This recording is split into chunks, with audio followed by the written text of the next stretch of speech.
People वाले गांव का रहस्य। बिहार के एक छोटे से गांव बरवा टोला में शाम होते ही लोग अपने घरों के दरवाजे बंद कर लेते थे। गांव के बाहर एक पुराना पीपल का पेड़ था। कहते थे कि रात के बाद वहां से गुजरने वाला इंसान कभी पहले जैसा वापस नहीं आता। गांव के लोग उस पेड़ के बारे में ज्यादा बात नहीं करते थे। एक रात रमेश नाम का लड़का शहर से अपने गांव लौट रहा था। रास्ते में उसकी बाइक अचानक बंद हो गई। मोबाइल में नेटवर्क भी नहीं था। चारों तरफ घना अंधेरा था। तभी उसे दूर से किसी औरत के रोने की आवाज सुनाई दी। बचाओ, कोई है? रमेश डरते हुए आवाज की तरफ बढ़ा। कुछ दूर जाने पर उसे वहीं पुराना पीपल का पेड़ दिखाई दिया। पेड़ के नीचे सफेद कपड़े पहने एक औरत बैठी थी।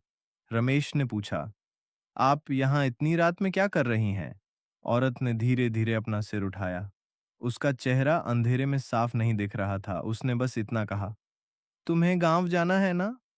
रमेश ने हाँ में सिर हिलाया। औरत खड़ी हुई और बोली, मेरे पीछे पीछे आओ, मैं रास्ता दिखाती हूँ। रमेश उसके पीछे चल पड़ा। कुछ मिनट बाद उसे अजीब लगा। वह औरत जिस रास्ते पर चल रही थी वहां उसके पैरों के निशान नहीं बन रहे थे। रमेश रुक गया। औरत भी रुक गई। फिर उसने बिना पीछे मुड़े कहा, रुक क्यों गए? रमेश ने कांपती आवाज में पूछा, आपके पैर जमीन पर क्यों नहीं है? कुछ पल तक खामोशी रही।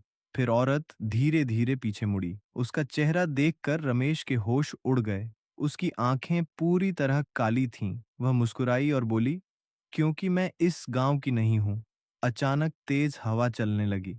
पीपल के पेड़ की सारी पत्तियां एक साथ हिलने लगीं। रमेश भागकर अपनी बाइक के पास पहुंचा। इस बार बाइक स्टार्ट हो गई और वह सीधे गांव पहुंचा। घर पहुंचते ही उसने अपने पिता को सारी बात बताई।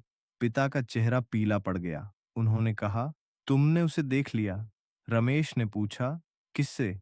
पिता ने धीमी आवाज में कहा, वह लड़की 20 साल पहले इसी पीपल के पेड़ के पास गायब हुई थी। तब से हर कुछ साल में कोई न कोई उसे वहां देखता है। रमेश ने राहत की सांस ली कि वह बचकर आ गया।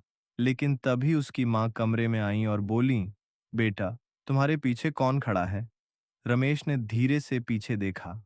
दरवाजे के पास वही सफेद कपड़ों वाली औरत खड़ी थी। वह मुस्कुरा रही थी और उसके हाथ में रमेश का मोबाइल था, जो कुछ देर पहले पीपल के पेड़ के नीचे गिर गया था।